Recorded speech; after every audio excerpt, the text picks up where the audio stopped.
Hoje a gente vai continuar no Maravilhas da Mente Natural, né? Estamos lá no capítulo 6, iniciando hoje Chinê. Mas antes, em homenagem ao Yongtsen Rinpoche, a gente faz a recitação da prece de Tapiritsa, que já é a prece principal desse nosso estudo. A gente vai fazer a recitação dela por 3 vezes. Vou disponibilizar aqui.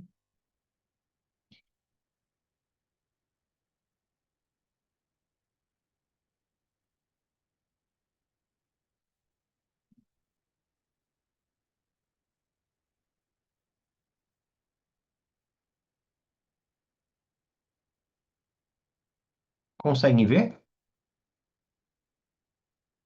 Pode aumentar um pouquinho, Denis, ou fica difícil? Pode. Melhorou? Muito, melhorou bastante. Ótimo, maravilhoso. Ótimo. Maravilha.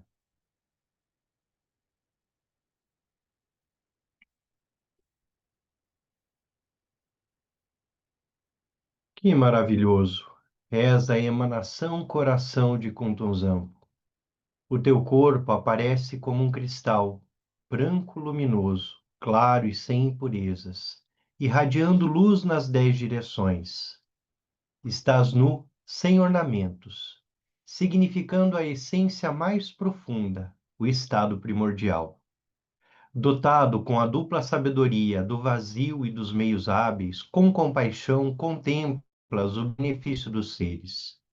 Encarnas o Dzogchen, a grande perfeição, supremo entre os ensinamentos, a essência da consciência dos seres realizados, o pico do caminho da realização, o coração dos tantras, das escrituras essenciais e das instruções secretas. Tu indicas o estado natural, a base que autoliberta de ilusão, que é o samsara, da libertação, que é o nirvana, e dos defeitos e virtudes de sons, luzes e raios.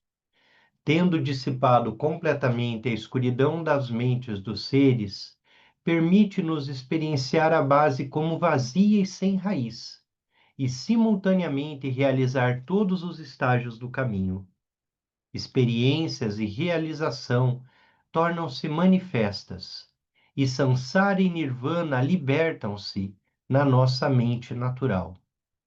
Nessa vastidão, dispõem-se as 3 dimensões, que são o fruto. Com devoção unifocada, rezo a ti, Tapiritsa, protetor dos seres. Concede-me as bênçãos de conferires o empoderamento sobre mim e os outros seres. Possam os obstáculos externos, internos e secretos ser pacificados, e possa o erro do autoapego, que é a ignorância, ser liberto. Tendo reconhecido autoconsciência, possam a visão e a conduta ser plenamente realizadas. Por favor, concede sobre mim, nesse exato momento, o grande significado para além do intelecto, da base primordial, vazia e sem raiz. A ti, Tapiritsa, nobre protetor dos seres, eu rogo. Possam todos os seres dos 6 reinos ser protegidos pela tua compaixão, e possa minha mente ser liberta. Mais uma vez. Emarro, que maravilhoso! És a emanação coração de contusão. O teu corpo aparece como um cristal branco luminoso, claro e sem impurezas, irradiando luz nas 10 direções. Está nu, sem ornamentos, significando a essência mais profunda, o estado primordial. Dotado com a dupla sabedoria do vazio e dos meios hábeis, com compaixão, contemplas o benefício dos seres. Encarnas o Dzogchen, a grande perfeição, suprema entre os ensinamentos, a essência da consciência dos seres realizados, o pico do caminho da realização, o coração dos tantras, das escrituras essenciais e das instruções secretas. Tu indicas o estado natural, a base que autoliberta de ilusão, que é o samsara, da libertação, que é o nirvana, e dos defeitos e virtudes de sons, luzes e raios. Tendo dissipado completamente a escuridão das mentes dos seres, permite-nos experienciar a base como vazia e sem raiz, e simultaneamente realizar todos os estágios do caminho. Experiências e realização tornam-se manifestas, e samsara e nirvana libertam-se na nossa mente natural. Nessa vastidão, dispõem-se as três dimensões que são o fruto. Com devoção unifocada, rezo a ti, Tapiritsa, protetor dos seres. Concede-me as bênçãos de conferires o empoderamento sobre mim e os outros seres. Possam os obstáculos externos, internos e secretos ser pacificados, e possa o erro do autoapego, que é a ignorância, ser liberto. Tendo reconhecido a autoconsciência, possam a visão e a conduta ser plenamente realizadas. Por favor, concede sobre mim, nesse exato momento, o grande significado, para além do intelecto, da base primordial, vazia e sem raiz. A ti, Tabiritsa, nobre protetor dos seres, eu rogo. Possam todos os seres dos 6 reinos ser protegidos pela tua compaixão e possa minha mente ser liberta. Emarro, que maravilhoso! És a emanação coração de contusão. O teu corpo aparece como um cristal branco luminoso, claro e sem impurezas, irradiando luz nas 10 direções. Estás nu, sem ornamentos, significando a essência mais profunda, o estado primordial. Dotado com a dupla sabedoria do vazio e dos meios hábeis, com compaixão contemplas o benefício dos seres. Encarnas o Dzogchen, a grande perfeição, supremo entre os ensinamentos, a essência da consciência dos seres realizados, o pico do caminho da realização, o coração dos tantras, das escrituras essenciais e das instruções secretas. Tu indicas o estado natural, a base que é a autoliberta da ilusão, que é o samsara da libertação, que é o nirvana, e dos defeitos e virtudes de sons, luzes e raios. Tendo dissipado completamente a escuridão das mentes dos seres, permite-nos experienciar a base como vazia e sem raiz, e simultaneamente realizar todos os estágios do caminho. Experiências e realização tornam-se manifestas, e samsara e nirvana libertam-se na nossa mente natural. Nessa vastidão, dispõem-se as 3 dimensões que são o fruto. Com devoção unifocada, rezo a ti, Tapiritsa, protetor dos seres. Concede-me as bênçãos de conferires o empoderamento sobre mim e os outros seres. Possam os obstáculos externos, internos e secretos ser pacificados. E possa o erro do autoapego, que é a ignorância, ser liberto. Tendo reconhecido a autoconsciência, possam a visão e a conduta ser plenamente realizadas. Por favor, concede sobre mim nesse exato momento o grande significado para além do intelecto, da base primordial, vazia e sem raiz. A ti, Tapiritsa, nobre protetor dos seres, eu rogo, possam todos os seres dos 6 reinos ser protegidos pela tua compaixão e possa minha mente ser liberta.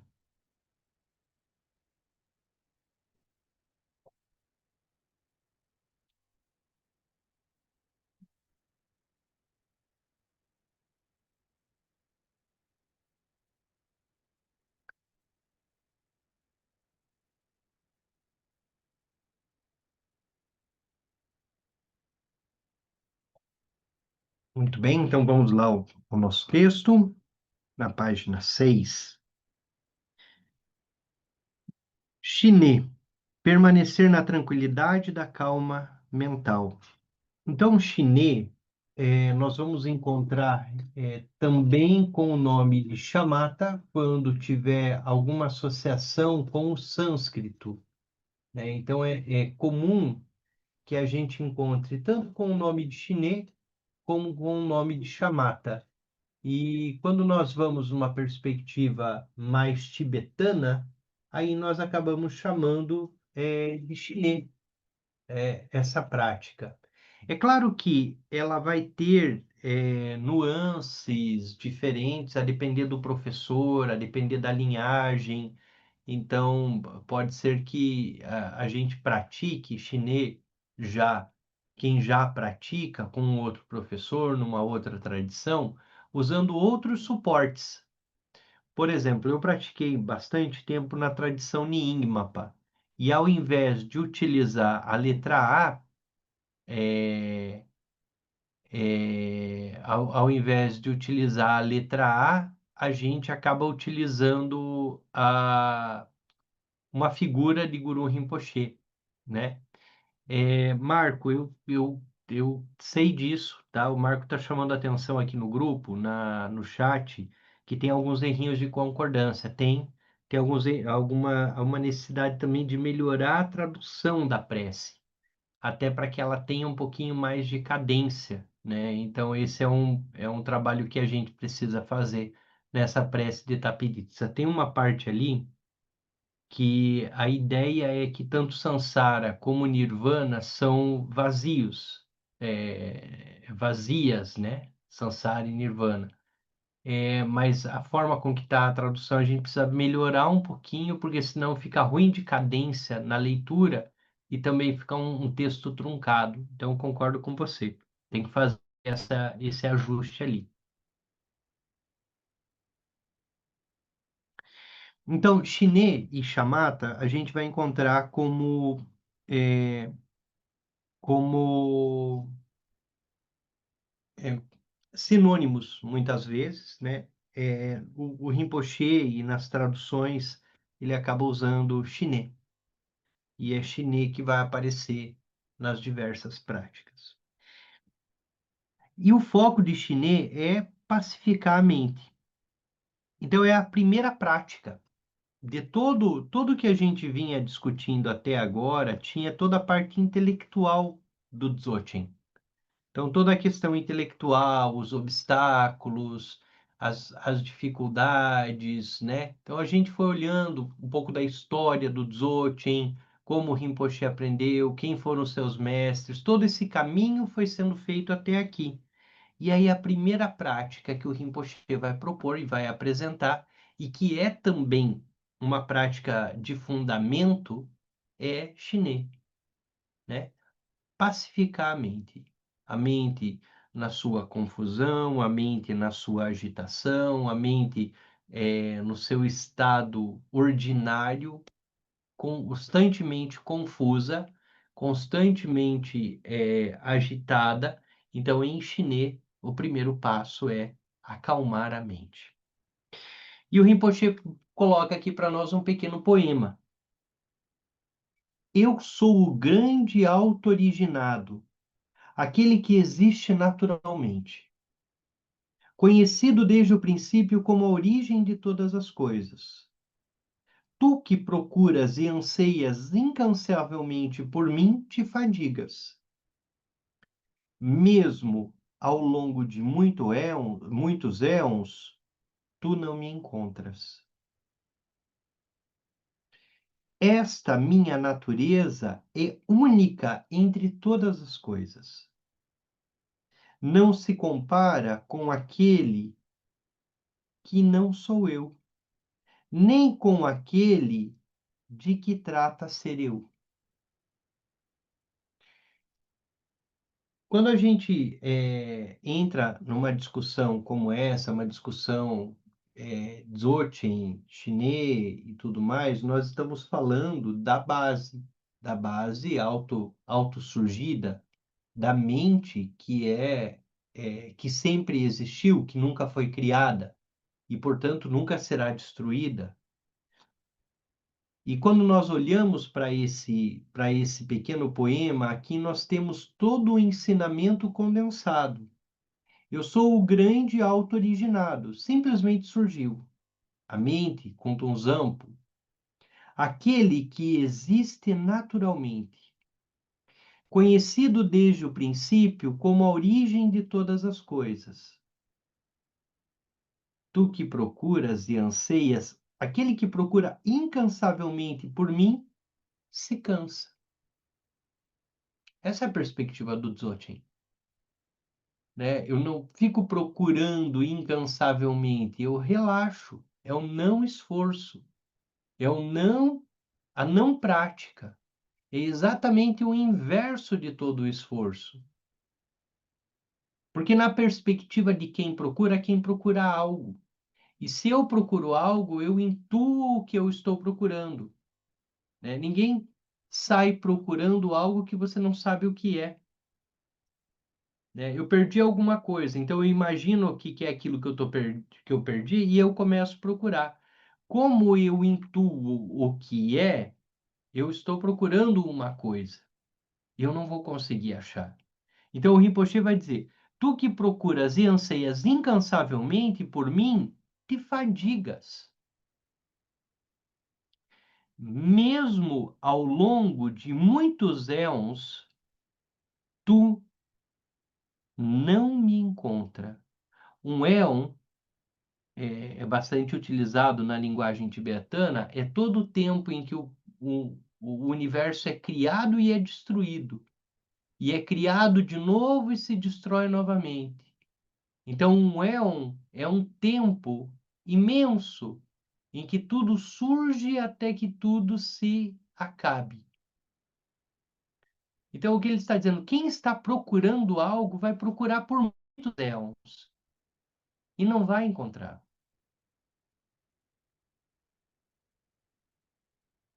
Mesmo ao longo de muitos éons, tu não me encontras. Esta minha natureza é única entre todas as coisas. Não há nada como essa natureza. Não se compara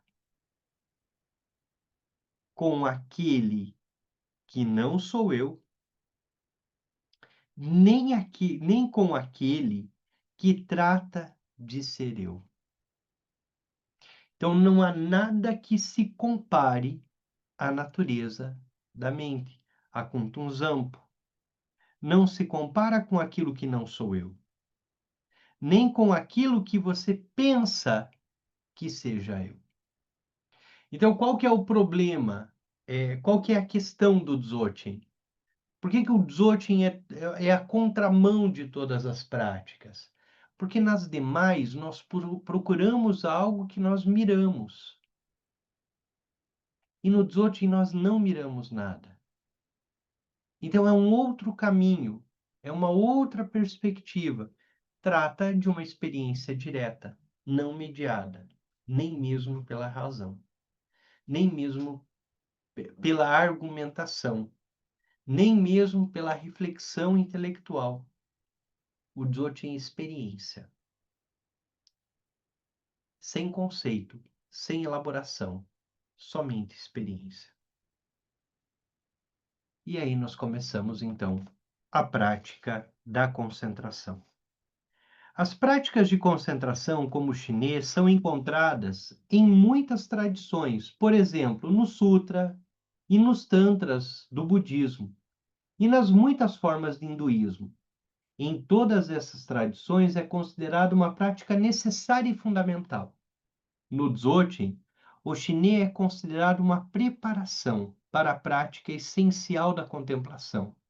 Na verdade, é muito difícil chegar longe na prática de contemplação Dzogchen sem ter praticado chinês.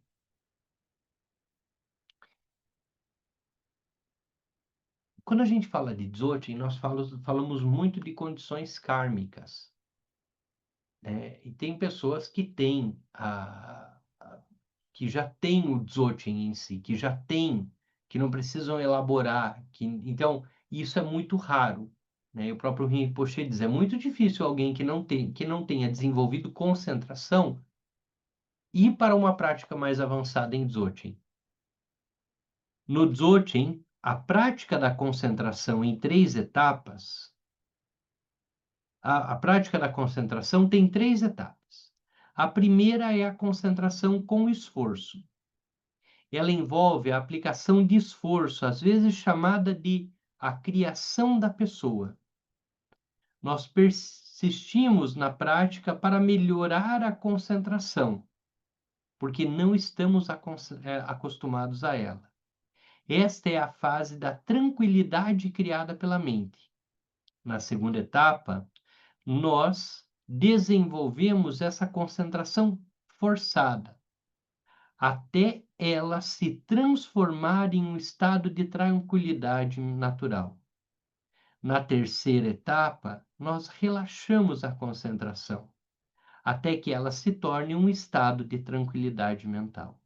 Então, na primeira, com esforço, nós vamos nos acostumar com a concentração, né? Nós vamos nos acostumar a ela. Na segunda, nós continuamos forçando, ainda tem esforço, até que ela se transforme numa tranquilidade mental. E na terceira, essa tranquilidade mental fica estável, sem esforço. Normalmente, quando nós falamos de chamata, nós falamos de chamata com esforço, sem esforço, né? E na perspectiva do bom, nós temos esses 3 níveis: a forçada, a com esforço e a completamente relaxada, na tranquilidade mental. A terceira, o terceiro nível de chinês já é Dzogchen, já é Trekchö, já está no contexto do Dzogchen. Dedicar-se à prática de concentração é muito importante, porque ela é muito difícil, porque sem ela é muito difícil de alcançar o entendimento do estado verdadeiro. E mesmo que nós realmente obtenhamos o entendimento, é muito difícil sustentar esse entendimento por qualquer período de tempo, a não ser que nós tenhamos desenvolvido suficiente poder de concentração. Na verdade, a habilidade de concentrar-se é muito importante em todos os caminhos espirituais, não apenas no Dzogchen, e também na vida cotidiana. Quando nós falamos das 4 ações dos Budas, dos seres iluminados, a primeira ação é a ação de poder. Essa é a primeira ação. E Shamatha, ou melhor, Shiné, nesse contexto, ela desenvolve exatamente a ação de poder. É o poder que está sendo desenvolvido. E em que consiste o poder? Em eu ter uma mente tão concentrada e, ao mesmo tempo, tão relaxada que ela não se confunde com os pensamentos, que ela não se confunde com as emoções, que ela não se confunde com aquilo que passa. Então, a ação, o poder é exatamente o desenvolvimento de uma mente que se torna lúcida, que se torna desperta, ao ponto de não se confundir com tudo aquilo que surge. Então, essa é a primeira ação, é a ação de poder. Somente quando a ação de poder ou o poder está desenvolvido é que nós conseguimos ter as outras ações. A ação irada, ou melhor, a ação pacificadora, a ação incrementadora e a ação irada. Mas a primeira é essa que Shiné Shamatha desenvolve em nós, que é o poder. Eu não me confundo com o meu pensamento, eu não me confundo com a minha emoção, eu não me confundo com tudo aquilo que surge. Eu só observo tudo aquilo que passa. Então, há um primeiro passo em Shiné, que é o esforço. Que é o esforço de não se confundir com o pensamento. Que é o esforço de não se confundir com tudo que está ao redor. Então, nós colocamos, depois a gente vai falar um pouquinho sobre isso, colocamos o A diante de nós, ficamos ali vidrados no A, olhando, tentando relaxar e vendo os pensamentos passar e já se perdendo seguindo pensamentos, nos confundindo com o pensamento. Em que consiste a concentração? Em ficar olhando para o ar até os olhos secarem? Não. Em usar o ar como suporte, manter o esforço de não se confundir com os pensamentos, de não se confundir com tudo aquilo que a mente produz e de ficar ali relaxado, relaxada, com esforço. Quando isso estabiliza, nós já temos alguma tranquilidade mental e uma mente que consegue, por alguns instantes, não se confundir com tudo aquilo que está passando. Aí nós temos a segunda etapa, ou chinê, ainda forçada, mas já numa tranquilidade mental. A terceira, nós só curtimos de forma relaxada essa tranquilidade mental. Mas o que nós estamos desenvolvendo com o chinê é a ação de poder. E o principal poder a ser desenvolvido é o domínio da mente, o domínio dessa mente em movimento. É o principal poder. No Dzogchen, a concentração é uma prática preliminar, é, é uma das práticas preliminares fundamentais. Através dela, nós alcançamos e obtemos controle sobre a mente em movimento. E o mais importante, através dela, podemos ser introduzidos pelo mestre no estado natural da mente. É também uma prática importante para os praticantes experientes, que os praticantes experientes utilizam para ajudá-los a estabilizar esse estado. Na tradição Bon, depois de completar as práticas preliminares e receber a iniciação do Shanshun Meri, o praticante dedica-se à prática de chinê sob a orientação de um mestre experiente, que o induz ao conhecimento do estado natural inato de sua mente. A prática chinê, delineada nesse caminho, vem do sistema Ati ou Atri. Vocês vão encontrar tanto como Ati como Atri, do Dzogchen Bonpo. Nos primeiros capítulos, nós temos um capítulo tratando dessa tradição, né, do Ati ou do Atri, dependendo da tradução, mas isso foi tratado ali, os três sistemas Dzogchen no Tibete.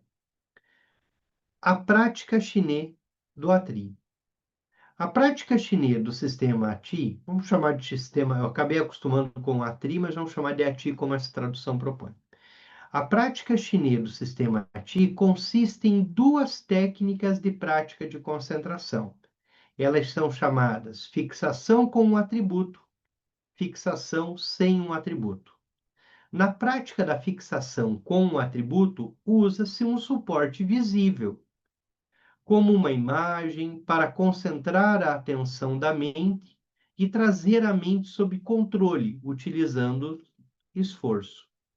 Quando se alcançou isto e a prática se tornou mais relaxada, somos introduzidos à prática da observação da mente, que leva ao insight do estado natural. Prosseguimos, então, sob a orientação e instruções do mestre, para a fixação sem atributo.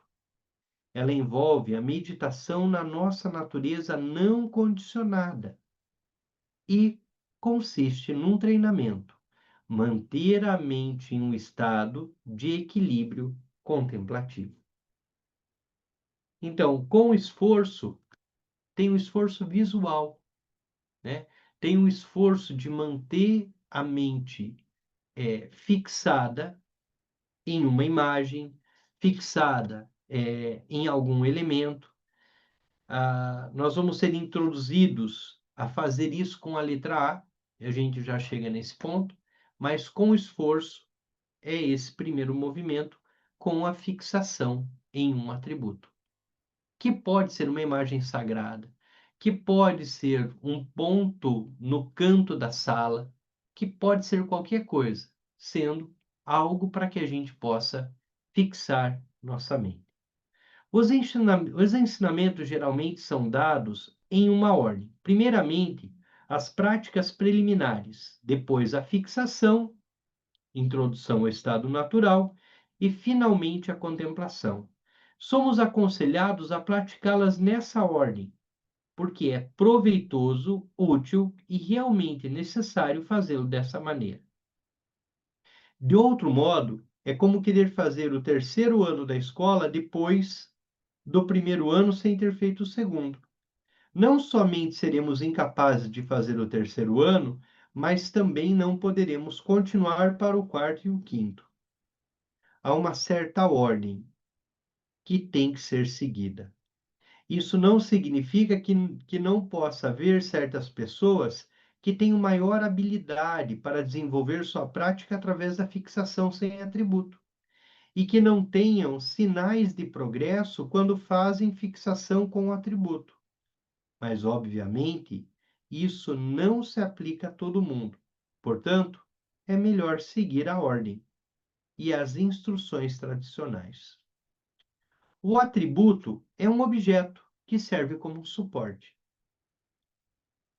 a fim de concentrar a atenção para a prática de fixação. Nesse caso, no sistema ATRI, o atributo utilizado como ponto de foco de atenção é a letra tibetana A. Eu até separei uma aqui, mas acredito que todos nós conhecemos a letra A, que eu disponibilizei aqui na tela, né? Não sei se todos estão vendo a minha tela com a letra A, mas a letra A tibetana é, é a mais utilizada aí pelo praticante Dzogchen no sistema Atri. Nós temos aí na letra A os elementos, né? A terra, fogo, água e ar, né? O branco simbolizando o espaço, o amarelo simbolizando a terra, o vermelho, o fogo, o verde, o ar, e o azul, a água, ou o azul, o espaço, e o branco, a água, a depender dos ensinamentos. Aqui no céu azul, aí o azul enquanto espaço, surge a letra A, né, no centro de um halo de arco-íris, que é extremamente importante dentro da tradição tibetana. Ele é usado a fim de eliminar todos os pensamentos que distraem a mente. Embora o A, que é a última letra do alfabeto tibetano e a base de todas as letras, seja muito rico em significado simbólico, ele simboliza o estado puro da mente. Nessa prática, sua função é apenas focar a atenção. Na verdade, qualquer objeto, como uma imagem ou uma suástica, pode ser utilizado. A suástica é o símbolo do bom, né? O Yundrum, aquele símbolo do indestrutível. Há uma boa razão para se utilizar um suporte físico para a prática de fixação. É mais fácil do que criar um ponto de fixação mentalmente, por meio da visualização, o que nem sempre funciona e é um tanto difícil. Às vezes, alguns instrutores ou algumas tradições pedem que a gente fixe num ponto diante de nós, mas não temos um ponto, e aí precisamos imaginar aquele ponto, visualizar aquele ponto. E na perspectiva do Ati, no Dzogchen, utilizamos o A como esse suporte. E aqui vem as instruções do Rinpoche que ele vai apresentar é, em vários ensinamentos. Prepare um pedaço de papel azul marinho quadrado com 2,5 centímetros de lado, com a letra A desenhada conforme ilustrado na página 105. Então, aqui no livro tem na página 105 uma proposta do A, só que aí, como o livro é preto e branco, ele está ali em preto e branco, né? O A deve ser envolvido por 5 círculos concêntricos coloridos. O círculo central, azul marinho, deve ser circundado pelos círculos verde, vermelho, amarelo e branco, nessa ordem. Se você se sente desconfortável com a letra A tibetana, use um A português no lugar dela. Coloque o papel em uma haste alta, suficiente para que, quando focar, a cerca de 45 centímetros à frente do seu nariz, a distância de aproximadamente meio metro entre o seu nariz e a letra A. E ali, gente, é só olhar para o A e não permitir que, ou se vierem os pensamentos surgirem, simplesmente identificando-os como pensamento, mas sem seguir o pensamento. Então, nós usamos o A como suporte, né? Como uma estratégia. Devemos começar com períodos curtos de prática de meditação, alternados com breves intervalos sem meditação. Durante o intervalo, não devemos ceder à distração, mas fazer práticas como visualização de uma deidade, geração da compaixão, gradualmente, à medida em que nos acostumamos a permanecer no estado de concentração, podemos estender a duração dos períodos de prática. A sugestão é que a gente comece com tempos de visualização do ar de 1 a 3 minutos, não mais que isso, né? 1 a 3 minutos. Depois, você pode ir ampliando até 20 minutos para fazer o primeiro intervalo, 40 minutos, né? Mas começamos com períodos curtos, de 1 a 3 minutos. Simplesmente cuidando para que não sejamos tomados pelos pensamentos. É normal que nesse processo de chinê, a gente vê aquilo que está ao nosso redor começa a meio que se mover, meio que se distorcer. Tudo isso pode ser encarado como distração e não deve ser seguido, né? Mesmo que tudo ao nosso redor se mova, se dissolva, surja de novo, vá e vem, nós mantemos a atenção no ar. As instruções do Atri explicam que a melhor hora para praticar é de manhã, pois a mente está mais clara quando nós acordamos, porque durante a noite ela não elabora pensamentos conceituais. E o processo de pensar leva algum tempo para retornar à sua atividade normal. Então, logo ao acordar, com a mente ainda no seu processo de retorno à vida ordinária, é o melhor momento para praticar.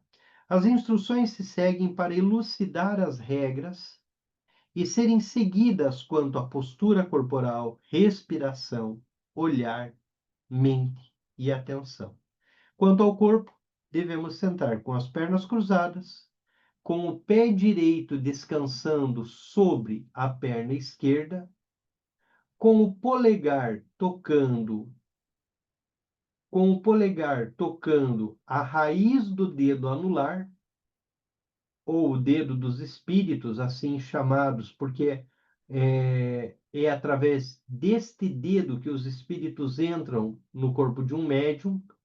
Então, na perspectiva tibetana, o dedo anular tem um canal de acesso. Então, nós já falamos um pouquinho sobre o dedo anular, quando nós aprendemos, por exemplo, as 9 respirações, e eles acreditam que é pelo dedo anular que os espíritos entram no corpo de um médium.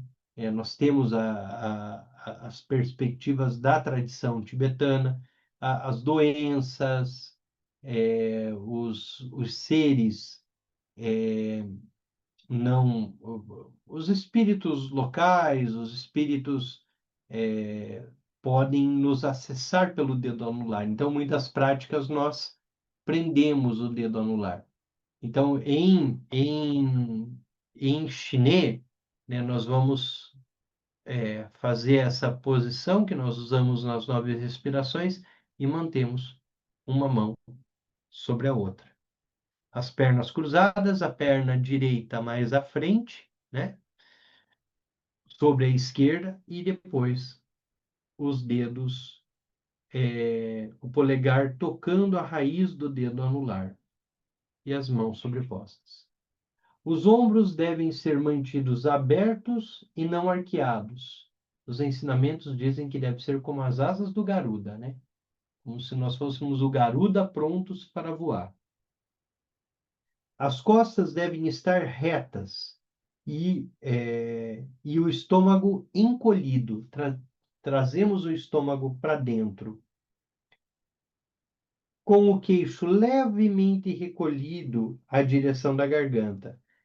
Essa posição não é muito para baixo, não, mas levemente encolhido, de modo que o pescoço continue reto e os canais, tanto o canal central como os canais laterais, fiquem liberados.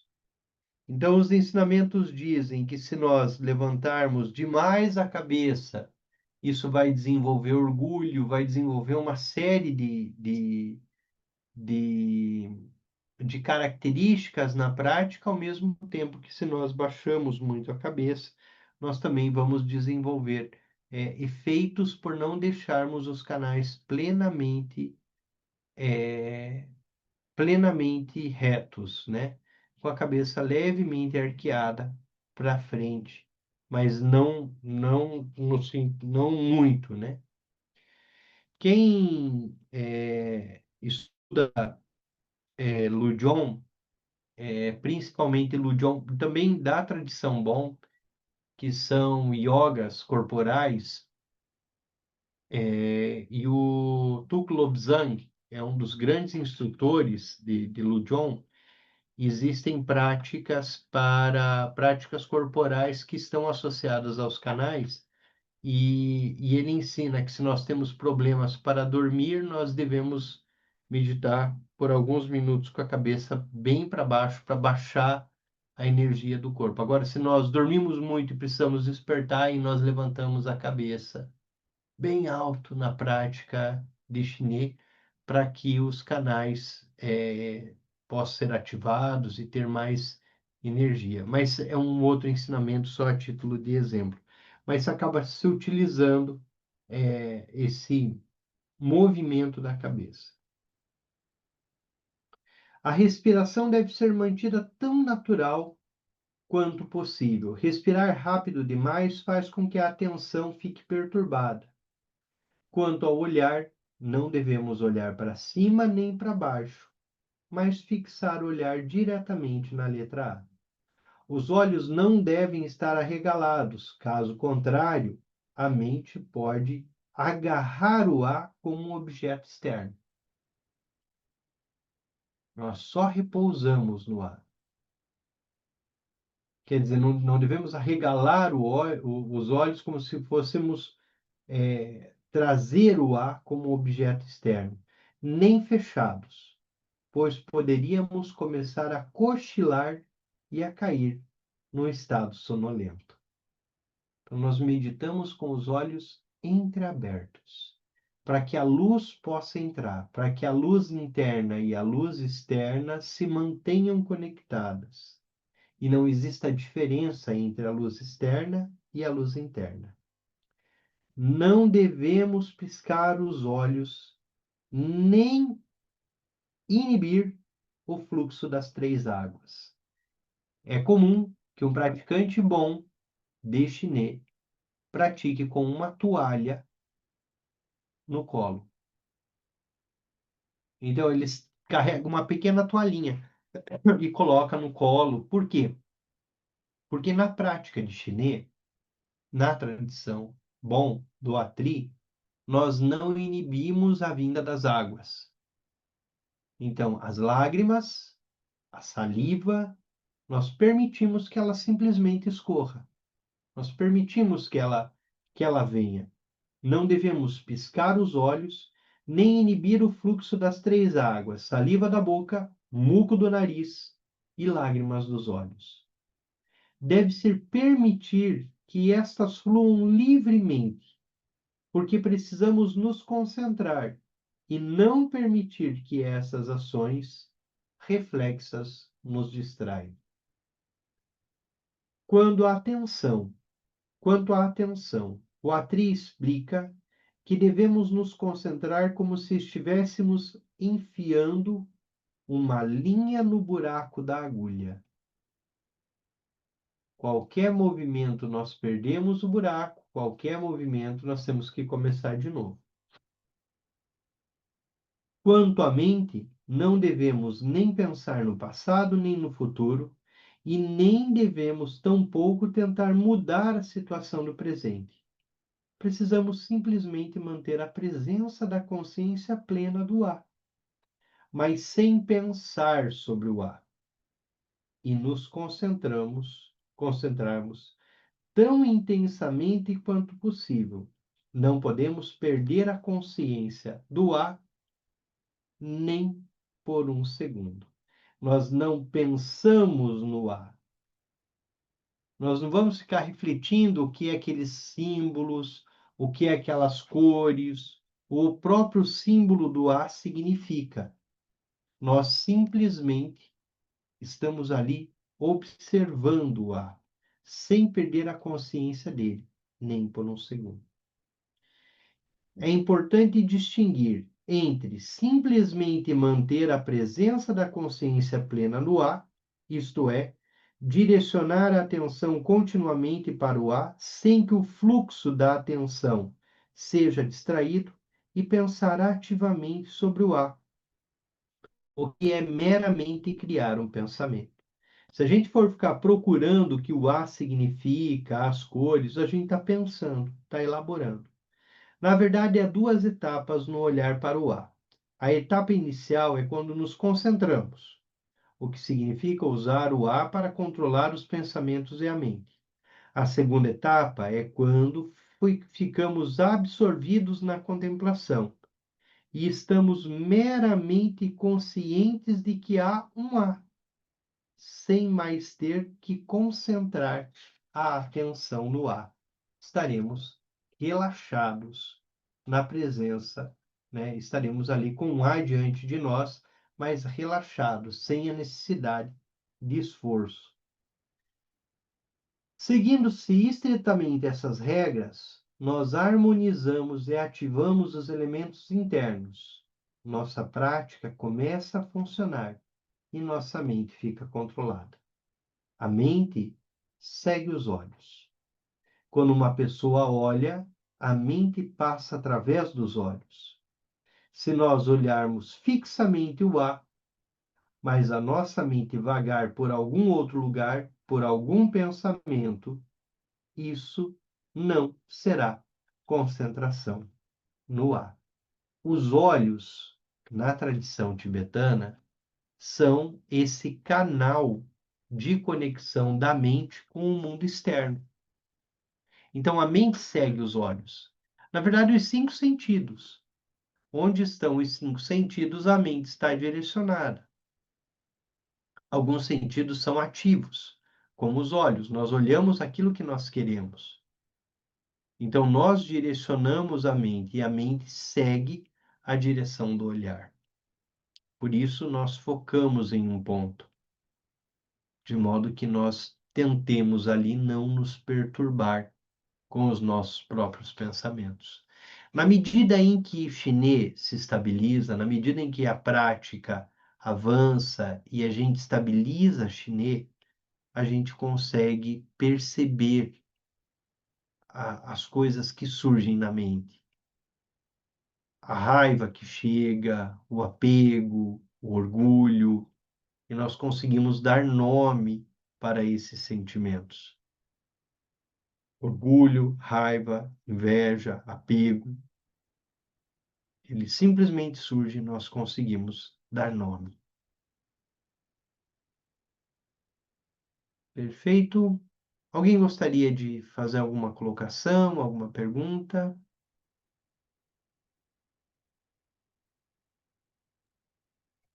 Pênis, Oi, Paulo. eu sempre falador, né? Bem, um aspecto que eu acho relevante na minha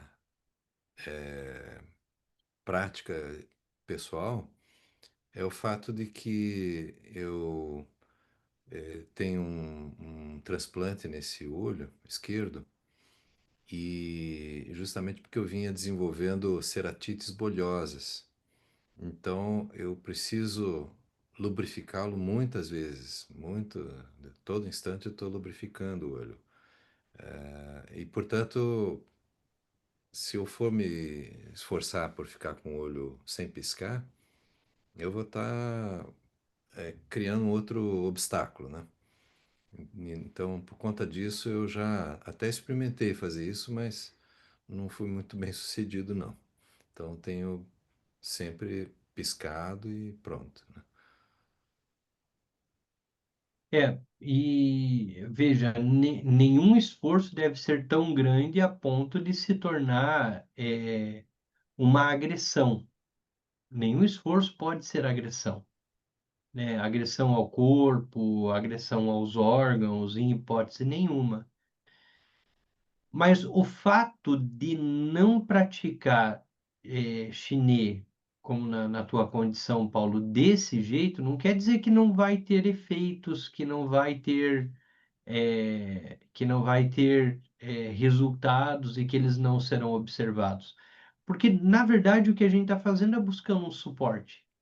O ponto externo é um suporte para que a gente possa desenvolver a concentração. Seria importante se você estivesse num retiro com o Geshe Dima, com o Rinpoche, no momento em que abrisse para perguntas, fazer uma pergunta na tua condição específica, que prática ele sugere, né, em substituição a chinê, né? Porque normalmente é importante a gente apresentar isso para os mestres, porque eles podem sugerir uma prática em substituição para que você possa obter os efeitos de chinês, que é o permanecer na calma, né? É deixar essa mente ordinária, né? Essa mente da confusão mais tranquila, né? De modo que você consiga avançar na prática de Dzogchen. Não pela questão da visão. Se tiver que piscar, pisca. Não é isso que fará ou não, ou trará ou não os efeitos da prática, né? Eu tenho também uma condição bem, bem difícil visual, tenho uma acuidade visual muito baixa, então também tenho bastante dificuldades e acabo relaxando também quanto a isso, né? Então, se há necessidade de piscar, eu pisco sem nenhum problema. Agora, quando o olho está bem pequenininho, não muito aberto, há uma lubrificação natural, mas que cada um conhece suas condições e você tem uma questão muito específica, né? Que tem que ser cuidada, que tem que ser preservada. Muito obrigado. Obrigado, Paulo. É, Obrigado, Ana. eu vou pegar o gancho aqui e fazer só uma coisa, uma dificuldade que eu tenho quando vai fazer com a mão, com o dedo aqui no anular. Eu tensiono, sabe? O fato de ficar com o polegar no anular, eu tensiono, eu acabo preferindo tocar os polegares e não colocar no anular, porque eu fico tensa, assim, tensa no sentido que não é um movimento natural, é um movimento que exige um. Até porque não é tão fácil manter o dedo ali É, no exatamente. celular, tem um esforço para isso, né? Pela tradição, nós vamos fazer isso, mas de uma forma muito relaxada, né? Nossa, é só um toque, não é apertar, é só um toque, né? Se provavelmente você está usando o método que o Zen utiliza, né? Na meditação. Não sei, eu Porque não. no Zen a gente faz É assim. assim, né? Aham, E isso. aí você olha de cima para baixo, você não vê o dedo anular, né? Aham, É mais ou menos como no bom. Só que no bom você solta uma mão em cima da outra. Levemente, né? Não precisa tensionar, simplesmente deixa o dedo polegar na direção do dedo anular. Agora, se, é o que sempre o Rinpoche vai dizer. Se não é confortável, não faz da prática o teu obstáculo. Se não é confortável manter o dedo anular, o dedo polegar na base do anular, não seja para você a prática obstáculo. Relaxe, né? Algumas tradições tibetanas ensinam a gente a praticar com a mão sobre o joelho. sim, verdade. Algumas tradições vão fazer um outro mudra. Então, cada tradição vai trazendo seus aspectos, suas características, seus elementos, e por todas essas tradições, muitas pessoas se iluminaram. Então, não é a posição, não é isso o mais importante, né? Uhum, ok, obrigada. Porque se fosse isso, gente, uma pessoa cega, por exemplo, não poderia atingir a iluminação porque ela não consegue ver o ar. E veja, o ar é só suporte, né? Tudo isso é só suporte. E só um suporte dos 84 mil métodos que o Buda nos deixou. É um dos caminhos. Mais alguma pergunta? Mais algum comentário?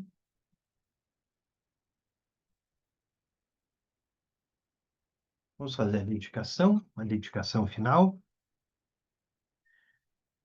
Possa eu alcançar grande confiança nos três refúgios, possam aumentar minhas experiências e realizações de sabedoria das três portas.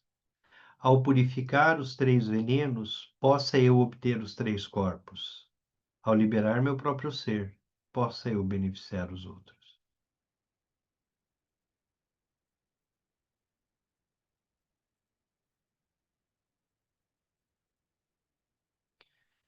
5 minutos e nós retornamos com os yogas do sonho. Agora com os yogas do sono. Então, em 5 minutos, ok?